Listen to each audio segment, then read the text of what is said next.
अब जो लोग कुंभ नहीं जा पा रहे हैं, जो डुबकी नहीं लगा पा रहे हैं, उनके लिए क्या कहेंगे? जैसे मैं भी नहीं जा पाई हूँ, तो घर रहकर क्या किया जा सकता है? उनके लिए जो है विशेष तिथियां जो रहती है कुंभ की अभी आगे आने वाली है, तो उसमें आप जो गंगा जल है वो गंगा जल लेकर सबसे पहले अपने सिर पर डाल लीजिए, उसके बाद आप स्नान कर लीजिए।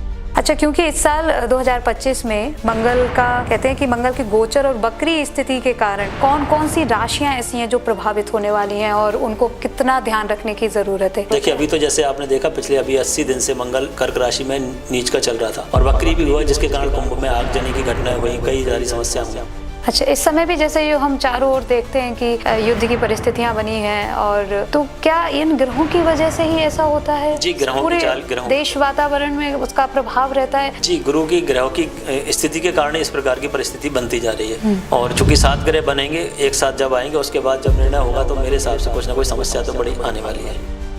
अच्छा, शनि और मंगल का जो टकराव इस वर्ष होगा, वो किस तरह की स्थितियां बनाएगा? अच्छा, मंगल शनि का टकराव जब भी होता है तो मैंने देखा भूकंप की स्थिति बनती है और भूगर्भीय हलचलें होती हैं। Hello and welcome back in STS podcast again. मैं हूं आपके साथ श्रेया टॉक शो के इस दमदार पॉडकास्ट में। देखिए, आज के जो गेस्ट है ना हमारे, बहुत ही जाने माने एस्ट्रोलॉजर और माने हुए वास्तु एक्सपर्ट हैं, चेतन गजकेसरी सर। और उन्होंने कई वर्षों तक अध्ययन किया है, ग्रहों की चालों को समझा है, और आज मुझे मौका मिला है उनके साथ बात करने का। और बहुत सारी बातें मैंने उनसे जानी है, बहुत सारे डिस्कस किया है इस पूरे पॉडकास्ट में, क्योंकि महाकुंभ का अवसर है और 2025 में स्पेशली ये कहा गया कि मंगल का साल है और बहुत सारे चेंजेस आने वाले हैं। स्पेशली मार्च के बाद चेंज आएंगे, क्या चेंज आएंगे, कैसे होंगे, ये सब कुछ हमने उनके साथ डिस्कस किया है। आपको जानना बहुत ज़रूरी है, क्योंकि आने वाले समय में कुछ ऐसे चेंजेस आएंगे जहां आपको कुछ प्रॉब्लम्स हो सकती हैं। उसके लिए अभी तैयारी कैसे करें, ये जानना चाहते हैं तो पॉडकास्ट को आखिर तक देखना, आपकी बहुत हेल्प होने वाली है। इसलिए एंजॉय करिए इस पॉडकास्ट को। बिना देरी किए शुरू करते हैं। स्वागत है आपका आज के इस पॉडकास्ट में सर। और क्योंकि सभी लोग आपको गुरुजी कहते हैं, इसलिए मैं भी आपको गुरुजी करके ही बात करूंगी। बहुत सारे ग्रहों की चाल आज समझनी है हमको। आप एक बहुत ही जाने माने एस्ट्रोलॉजर हैं, वास्तु एक्सपर्ट्स भी हैं, बट आज हम ग्रहों की चाल पर ज्यादा ध्यान देंगे, क्योंकि जब ग्रह अपनी चाल से अपनी स्थिति और अपनी दशा को चेंज करते हैं, तब एक बहुत बड़ा अवसर आता है, वो है महाकुंभ, जो इस समय हम सबको ये अवसर मिला हुआ है। लोग जा रहे हैं वहां, डुबकी लगा रहे हैं, अपने अपने पाप धो रहे हैं। तो क्या वाकई गंगा में स्नान करने के बाद वहां पाप धुल जाएंगे? ग्रहों की चाल क्या कहती है, आप क्या कहते हैं? हाँ, बिल्कुल, ग्रहों की चाल इस साल जो चली श्रेष्ठ चल रही है। तो कुंभ का आयोजन जो है प्राचीन काल से हम चालू करेंगे। तो जब सागर मंथन हो रहा था, समुद्र मंथन था, समुद्र मंथन में अमृत का कलश निकला और उस अमृत को कलश को देवताओं को बांटा जा रहा था कि जिससे देवता लोग अमर हो जाए। तो राक्षस लोग देख रहे थे, तो एक राहु नाम का राक्षस था, तो उसने देवता की जो लाइन थी उसमें वो देवता का भेष बनाकर लग गया और उसने अमृत का पान कर लिया और उसने धोखे से उस अमृत कलश को ले जाकर भाग गया। फिर वह 4 स्थान पर गया, प्रयाग, हरिद्वार, नासिक और उज्जैन। फिर उज्जैन में भगवान विष्णु ने मोहिनी का रूप रखा और उसको सुदर्शन चक्र से अपने सिर और धड़ को अलग कर दिया। अब चूंकि वो अमृत पान कर लिया था तो वो अमर हो गया। अब इन्हीं 4 स्थानों पर कुंभ का आयोजन किया जाता है। जैसे कि प्रयागराज, इलाहाबाद में जब वृषभ राशि में गुरु होता है और सूर्य मकर राशि में होता है तो इलाहाबाद में आयोजन होता है। जैसे सिंह राशि में जब गुरु देवगुरु बृहस्पति आ जाएंगे तब वहां पर सिंहस्थ का जो आयोजन होगा। इसी प्रकार से जब 12-12 साल बाद हो जाते हैं तो 144 साल का जो पूरा भ्रमण गुरु का होता है तब महाकुंभ का आयोजन प्रयागराज में होता है। अच्छा, बेसिकली जो गुरु होते हैं उनकी चाल के अकॉर्डिंग ये बनता है महाकुंभ का योग। अब क्योंकि कुछ लोग तो वहां जाकर पाप धुल रहे हैं, जैसे कि मैंने पूछा भी कि क्या वहां जाकर सारे पाप धुल जाएंगे, वहां गंगा सबको पावन कर देंगी? बिल्कुल, इसके बारे में भी शास्त्रोक्त लिखा हुआ है कि गंगा माँ जो है मोक्षदायिनी है। तो यदि जाने अनजाने में कोई गलती हुई है तो वहाँ पर विधिवत जो शास्त्रोक्त वहाँ के ब्राह्मण है उनसे यदि आप प्रायश्चित करवाते हैं कि आगे से ये गलती नहीं होगी और पाप नहीं होगा, तो उस पाप से आपको उस स्थान पर मुक्ति होगी। लेकिन उसके बाद आप दोबारा वही कृत्य करेंगे तो आपको हिसाब तो ऊपर देना पड़ेगा। ओके, मतलब ऐसा नहीं है ना कि अगर आप डुबकी लगाया एक बार तो हमेशा के लिए सारे पाप धुल गए और मोक्ष मिल जाएगा, क्योंकि नहीं, आपको कर्मा अपने आप सही कर्मा ठीक आपके अच्छा साथ में करना है, चलेंगे। वो हमेशा हमारे साथ जी। में चलेगा। अब जो लोग कुंभ नहीं जा पा रहे हैं, जो डुबकी नहीं लगा पा रहे हैं, उनके लिए क्या कहेंगे? जैसे मैं भी नहीं जा पाई हूँ, तो घर रहकर क्या किया जा सकता है और कैसे हम अपने ग्रहों को कंट्रोल कर सकते हैं इस समय? उनके लिए जो है विशेष तिथियां जो रहती है कुंभ की अभी आगे आने वाली हैं, तो उसमें आप जो गंगा जल है वो गंगा जल लेकर सबसे पहले अपने सिर पर डाल लीजिए, उसके बाद आप स्नान कर लीजिए और माँ गंगा का स्मरण करके कि हम माँ नहीं आ पा रहे हैं लेकिन हमको उसी के बराबर पुण्य फल प्राप्त हो, तो आपको महाकुंभ का पुण्य घर पर प्राप्त होगा। अच्छा, ऐसा भी सुन रहे हैं, कैसे कई वीडियोस मैंने देखे तो उसमें बताते हैं कि जो लोग कुंभ जा रहे हैं, अगर आप उनसे थोड़ा सा जल मंगवा सके महात्रिवेणी का, तो और उससे स्नान करें तो ज्यादा लाभ मिलेगा। क्या ऐसा जरूरी है कि घर पे अगर गंगा जल है उसी से लाभ मिल सकता देखिए, है? यदि कोई वहां से ला सकता है, अवेलेबल कर सकता है, तो आप वो भी कर सकते हैं, और घर पर यदि गंगा जल आपके पास अवेलेबल है तो उसको भी करेंगे तो आपको समान रूप से फल प्राप्त होगा, समान रूप से उसकी हमें प्राप्ति होगी फल की। अच्छा, क्योंकि महाकुंभ में जो खास तौर से अगर हम देखते हैं कि माँ गंगा मोक्ष प्रदान कर देती हैं, तो क्या ऐसा है कि अगर इस समय इन ग्रहों की स्थिति में हम जाएं तो हमारे जो ग्रह हैं या हमारी राशियां हैं उनमें थोड़ा सा स्टेबिलिटी आएगी अगर डुबकी लगाकर आए? या शास्त्रानुसार यदि देखें, गंगा का जो संबंध बोला गया है, जैसे हम ज्योतिष में देखें तो वो राहु से संबंध है कहीं ना कहीं, तो राहु के दुष्प्रभाव के लिए भी हम ये उपाय बताते हैं कि आप गंगा स्नान करेंगे तो राहु का दुष्प्रभाव होगा, अर्थात मतलब आपके अंदर जो राहु की जो राक्षस प्रवृत्ति है उसका नाश होगा और आपको कुछ समय के लिए आपको उसका अंतर दिखाई देगा स्पष्ट। अच्छा, मतलब राहु के लिए बेसिकली आप अगर हम कहें तो गंगा स्नान बहुत लाभकारी है, वो हमारा शांत हो जाता है। राहु के अलावा क्योंकि इस वर्ष 2025 गुरुजी मंगल का वर्ष माना जा रहा है, तो ये मंगल क्या क्या बदलाव लेकर आने वाला है ये साल? बिल्कुल सही बात है, 2025 मंगल का वर्ष है और मंगल चूंकि साहस का प्रतीक है, ऊर्जा का प्रतीक है, सेनापति है, तो जो भी काम आप साहस से और ऊर्जा से कर रहे हैं तो उसका फल आपको अधिक प्राप्त होगा। ओके, तो इसके अलावा क्या नए नए परिवर्तन आने वाले हैं 2025 जो भी है, में? हालांकि मंगल ये है कि मैं सोचता हूँ कि अग्रेशन भी है, तो जल्दबाजी या गुस्से में भी कोई डिसीजन भी लोगों के होते हैं, जैसे मान लीजिए जैसे कोई डिसीजन लेता है, जैसे यूएस प्रेसिडेंट ने तुरंत डिसीजन लिया कि इंडिया वालों को जो है बाहर करना है, जो कि गलत तरीके से अवैध से गए थे, तो मंगल गलत तरीके से मतलब जो है कि अग्रेशन भी बढ़ाता है। अच्छा। तो इस समय जो भी है कि निर्णय अपने बड़े शांति से लेने पड़ेंगे। अच्छा, जिनकी कुंडली में यदि मंगल ग्रह खराब है तो क्या उन पर कुछ दुष्प्रभाव भी आएंगे? बिल्कुल आएंगे, क्योंकि मंगल का वर्ष यदि आपका मंगल खराब है तो निश्चित रूप से आपको उसकी हानि उठानी पड़ेगी। स्वास्थ्य के लिहाज से भी हो सकता है आपका, और फाइनेंशियल या प्रॉपर्टी से संबंधित भी हो सकता है। तो उसके लिए कोई रेमेडी हो, कोई तरीका? क्योंकि जब मुश्किल पता चल गई तो हमें इलाज भी पता लगना चाहिए। सही बात है, उसके लिए सबसे बेस्ट है मंगल के लिए, चूंकि आप मंगल का नुकसान यदि आपको लग रहा है ऐसा हो रहा है तो आप भाई के साथ में अच्छे रिलेशन रखें और हनुमान जी की उपासना करें। ओके, तो उसके लिए बस उपासना कर सकते हैं या कोई तरीका है? उपासना के थोड़ा सा लीजिए उसके कि मान बारे में लीजिए आप बताइए। संकल्प कर लें, आपको ये समस्या आ रही है, किसी भी मंदिर में जाएं, उसमें पुजारी से ब्राह्मण से संकल्प करें नारियल लेकर कि मेरे को ये समस्या आ रही है और मैं अगले मंगलवार को सुंदरकांड का आयोजन करवा रहा हूँ। अच्छा, तो उसका आयोजन करवाएं और जो भी अपनी यथाशक्ति के अनुसार प्रसाद वितरण कर दें तो आपको उस दुष्प्रभाव से मुक्ति मिल जाएगी। ओके, तो ऐसा करते रहना चाहिए या सिर्फ एक या दो बार करने से एक भी बार लाभ करेंगे आपको जो बड़ी समस्या आ रही है उसका निदान हो जाएगा, और जनरल रूप से आप हनुमान जी के मंदिर में जाके प्रसाद चढ़ाकर भी प्रार्थना कर सकते हैं। ओके, अगर हम स्टूडेंट्स की बात करें, क्योंकि विद्यार्थियों के जीवन में जो ग्रहों की स्थिति है या इस साल स्पेशली मंगल की अगर हम बात करें तो वो कितना प्रभाव डालेगा और उनके लिए किन चीज़ों को ध्यान में रखना चाहिए? हाँ, विद्यार्थियों के लिए तो बहुत अच्छा साल है, चूंकि मंगल का साल है, क्योंकि सारे जो विद्यार्थी है युवा है, मंगल युवा है और सेनापति है, तो यहाँ पर वो पूरे दम से तैयारी करें और उनको बहुत अच्छे उत्तम परिणाम प्राप्त होंगे। अच्छा, क्योंकि इस साल 2025 में मंगल का कहते हैं कि मंगल के गोचर और वक्री स्थिति के कारण कौन कौन सी राशियां ऐसी हैं जो प्रभावित होने वाली हैं और उनको कितना ध्यान रखने की जरूरत है? क्या क्या ध्यान रखने की जरूरत है? देखिए, अभी तो जैसे आपने देखा पिछले अभी 80 दिन से मंगल कर्क राशि में नीच का चल रहा था और वक्री भी हुआ, जिसके कारण कुंभ में आगजनी की घटनाएं हुई, कई सारी समस्या हुई। अभी मिथुन राशि में चल रहा है, मिथुन राशि में ही वक्री चल रहा है, तो जिस राशि में होगा उस राशि में अधिक समस्या प्रदान करेगा, बाकी राशियों को उतना प्रभाव प्राप्त नहीं होगा। मतलब बाकी की राशियां उससे प्रभावित नहीं बहुत होती कम हैं। होंगी, क्योंकि जिस राशि में चल रहा है वो राशि सबसे ज्यादा प्रभावित होगी।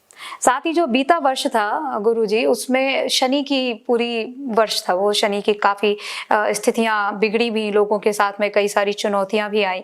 तो क्या इस वर्ष भी उस तरह की चुनौतियां आ सकती हैं? हाँ, ग्रह स्थिति ऐसी बन रही है कि इस साल 2025 में 9 के 9 ग्रह राशि परिवर्तन करने वाले हैं, जिसमें जो बड़े ग्रह होते हैं, गुरु हुआ, शनि, राहु, ये सभी आगे आने वाले समय में राशि परिवर्तन कर रहे हैं, मार्च से लेकर मई तक। तो विभिन्न प्रकार की परिस्थितियां बनने वाली। मार्च से कह रहे हैं कि शनि की स्थिति चेंज हो जी, जाएगी। तो शनि यहाँ पर मीन राशि में प्रवेश करने वाला है, और जो कि राहु के साथ रहेगा। तो मीन राशि में बहुत ज्यादा समस्याएं यहाँ पर आगे आने वाली हो सकती हैं। क्या क्या समस्याएं हो सकती हैं ये? अब चूंकि मीन राशि में 29 मार्च को शनि का प्रवेश हो जाएगा, और वहां पर 7 ग्रहों का प्रवेश मीन राशि में अकेले हो रहा है, तो जिनकी मीन राशि है उनके लिए किसी भी प्रकार की हेल्थ इश्यू हो सकता है, या किसी प्रकार की समस्या अचानक से आ सकती है। तो उनको विशेष सावधान रहने की जरूरत पड़ेगी। उस सावधानी में क्या क्या चीजें ऐसी हैं जो ध्यान रखनी चाहिए? मेरे हिसाब से ये है कि कहीं पर भी आप कोशिश करें कि उस समय यात्रा ना करें, क्योंकि मान लीजिए कोई मेडिकल इमरजेंसी हो गई तो आपको परेशानी हो सकती है, और कोई भी बड़ा डिसीजन ना लें, उसके बाद फिर आगे जाके आप काम। अच्छा, तो ये मार्च के बाद से मतलब अप्रैल मई 18 मई अप्रैल 18 मई तक हमें थोड़ा सा स्टेबल रहना है, कोई बड़े निर्णय नहीं लेने हैं उस दौरान पे, और कोई पूजा, कोई रेमेडी ऐसी हो जो उस दौरान हमारी मदद कर सके उन लोगों के लिए स्पेशली, क्योंकि मीन राशि वाले जैसे कि आप बात कर रहे हैं, उसी राशि में सारे ग्रह प्रवेश करेंगे, तो उन लोगों के लिए क्या विशेष रेमेडी रह सकती है? देखिए, सारे ग्रह हैं, सारे ग्रहों की यदि हम बात करें टेक्निकल, तो जो कंट्रोल करता है सारे ग्रह सूर्य की चक्कर लगाते हैं, तो हम यहाँ पर सूर्य की उपासना कर सकते हैं। उसके बाद हनुमान जी की उपासना करें, चूंकि शनि का प्रभाव है, तो हनुमान जी की उपासना आप करेंगे तो आप सुरक्षित रहेंगे। ओके, अच्छा, मंगल का जो प्रभाव है विशेष रूप से मेष, वृश्चिक और मकर राशियों पर बताया गया है इस साल, तो क्या सच है कि ये राशियां इस वर्ष अधिक संघर्ष का सामना करेंगी? इसके बारे में थोड़ी सी समस्या है कि मेष और वृश्चिक राशि तो मंगल का चूंकि स्वामी होते हैं, और मकर राशि जो होती है मंगल की उच्च राशि होती है, लेकिन मकर राशि की चूंकि 7.5 खत्म हो रही है, तो मकर राशि का तो आगे आने वाला समय बहुत अच्छा है। अच्छा, मेष राशि का यहाँ पर थोड़ा सा गड़बड़ है, क्योंकि उसकी 7.5 चालू होने वाली है। अच्छा, तो गुरु और शनि के संयोग से क्या परिस्थितियां बनने वाली हैं? कोई बड़ी भविष्यवाणी है, कोई प्रेडिक्शन है? क्या करने वाले हैं आप इस साल के लिए? गुरु के लिए हम यहाँ पर बात करेंगे कि गुरु अभी मिथुन राशि में पहुंचने वाले हैं और अतिचारी गति से रहेंगे, तो करीब यहाँ पर 2025 से 33 तक अतिचारी रहेंगे, फास्ट फॉरवर्ड रहेंगे, और कोरोना के समय भी वो फास्ट फॉरवर्ड थे। अच्छा, तो हो सकता है कि कोई महामारी या कोई युद्ध जैसी घटना या कोई अचानक कोई संकट की स्थितियां विश्वव्यापी हो सकती हैं। अच्छा, इस समय भी जैसे ये हम चारों ओर देखते हैं कि युद्ध की परिस्थितियां बनी हैं, और तो क्या इन ग्रहों की वजह से ही ऐसा होता है? जी, ग्रहों पूरे की चाल, ग्रहों देश वातावरण में उसका प्रभाव रहता है, मतलब ऐसा नहीं है कि सिर्फ इंडिया में ही ऐसा है, ये सभी जगह ग्रहों की स्थिति पूरा असर डालती है। जी, गुरु की ग्रहों की स्थिति के कारण इस प्रकार की परिस्थिति बनती जा रही है, और चूंकि 7 ग्रह बनेंगे एक साथ जब आएंगे, उसके बाद जब निर्णय होगा तो मेरे हिसाब से कुछ ना कुछ समस्या तो बड़ी आने वाली है। ओके, तो उसके लिए क्या ध्यान रखना चाहिए उस वक्त? फिर वही बात है, हम बोलेंगे कि आप एक तो यात्रा नहीं करें, कोशिश करें उस समय जो समय खराब है। हाँ। और यदि महामारी जैसी स्थिति कोई बनती है तो घर पे वही पहले की तरह व्यवस्था, राशन पानी का आप घर पर रखें, घर पर रहें। तो क्या ऐसा हो सकता है कि बड़ी महामारी उस दौरान आ जाए? हाँ, गुरु चूंकि खराब होगा तो इम्यून सिस्टम भी खराब होगा, तो महामारी के संकेत भी हो सकते हैं। ओके, तो उसको स्ट्रॉन्ग करने के लिए कोई ऐसा नहीं है, क्योंकि अभी हमें जैसे पता है कि फ्यूचर में ये प्रॉब्लम हो सकती है, तो क्या आज की डेट में हम उसके लिए बचाव के लिए कुछ नहीं कर सकते हैं उपाय? हाँ, स्वास्थ्य के लिए आप जैसे योगा कर सकते हैं, मेडिटेशन कर सकते हैं, या इम्यून सिस्टम बढ़ाने के लिए जो भी हमने महामारी के समय उपाय किए थे पिछली बार, तो वो सारे उपाय हम कर सकते हैं। उसके अलावा कोई पूजा पाठ या कोई और रेमेडी ऐसी हो जिसको अभी हम ट्राई करते रहें साथ साथ, तो एक होता है ना सिक्योरिटी, आप पहले से लेकर चल रहे हो तो उस समय ऐसी प्रॉब्लम ना आएगी। जी, इसके लिए देखेंगे, देखिए सबसे पहले प्रभाव हमारे मन पर पड़ता है, तो मन को और मस्तिष्क को सही साधने के लिए आप शिव जी का पूजन करें, उपासना करें। ओके, मतलब शिव जी की आराधना करें। साथ ही क्योंकि आप एस्ट्रोलॉजर हैं, और स्टोन की अगर हम आपसे बात करें तो कितना इम्पोर्टेंस है स्टोन्स का? अगर हम इसको धारण करते हैं तो ये कितना हम पर असर करते हैं और कैसे करते हैं? स्टोन एक्चुअली बेसिक आप ट्रांसमीटर की तरह काम करते हैं, क्योंकि कलर थेरेपी होती है, जो कलर होता है वो बॉडी के अंदर आपके ज़्यादा पहुंचा देते हैं। तो जैसे किसी को जो कलर कम है बॉडी में, तो वो उस कलर का स्टोन जैसे राशि के अनुसार पहनता है, तो उसकी एनर्जी लेवल वो बराबर कर देता है और जिससे उसकी प्रोग्रेस होने लगती है। अच्छा, इस वर्ष अगर हम तकनीकी वृद्धि की बात करें तो वो कितना ज़्यादा आपको नज़र आ रही है 2025 में? क्या क्या नए आध्यात्मिक क्या बदलाव होंगे? तकनीकली अगर हम बात करें टेक्निकली तो कितने बदलाव लेकर आने वाला है ये साल? तकनीकी रूप से तो देखिए सक्षम होता ही जा रहा है, बढ़ता ही जा रहा है भारत, और विश्व रूप में भी सभी तरफ से देश बढ़ रहे हैं।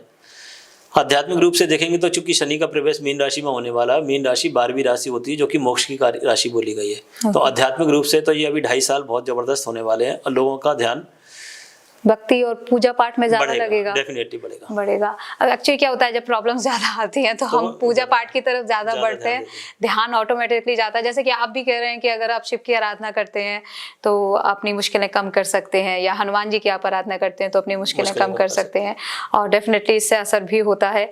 अगर हम ये कहें कि ज्योतिषीय विश्वास जिसको नहीं है तो एक मतलब सोचने वाली बात यह है कि जो लोग विश्वास करते हैं कभी कभी ऐसा लगता है कि शायद उनके साथ प्रॉब्लम्स ज्यादा आती हैं, जो लोग नहीं करते हैं उनके साथ नहीं आती है। ऐसा क्यों होता है? नहीं, सभी के साथ होती है। देखिए, मानव जीवन है, यदि समस्या है तो समाधान भी है।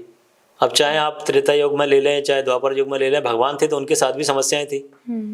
तो समस्याएं तो मानव जीवन के साथ में है, और चूंकि इसीलिए इसको जो धरती है हम जो मृत्यु लोक बोलते हैं, क्योंकि मृत्यु तुल्य कष्ट तो यहाँ पर प्राप्त होता है, और जिसने जन्म लिया तो उसको समस्या तो आएगी और समाधान भी प्राप्त होगा। भगवान उसको मार्गदर्शन देते हैं। ओके, तो क्या हम ये कह सकते हैं कि ज्योतिष पूरी तरह से मदद करता है लोगों को उनकी मुश्किलों से बाहर निकालने में? जी, ज्योतिष एक्चुअली आपको है ना एक कैसे समझें आप ज्योतिष को, क्या हमें मायना समझना चाहिए ज्योतिष आपको है ना मदद इस प्रकार से करता है। यदि मान लीजिए बारिश होनी है और कोई आप तो बारिश तो नहीं रोक सकते, लेकिन छाते के कारण आपको कुछ ना कुछ आप गीला होने से बच जाएंगे।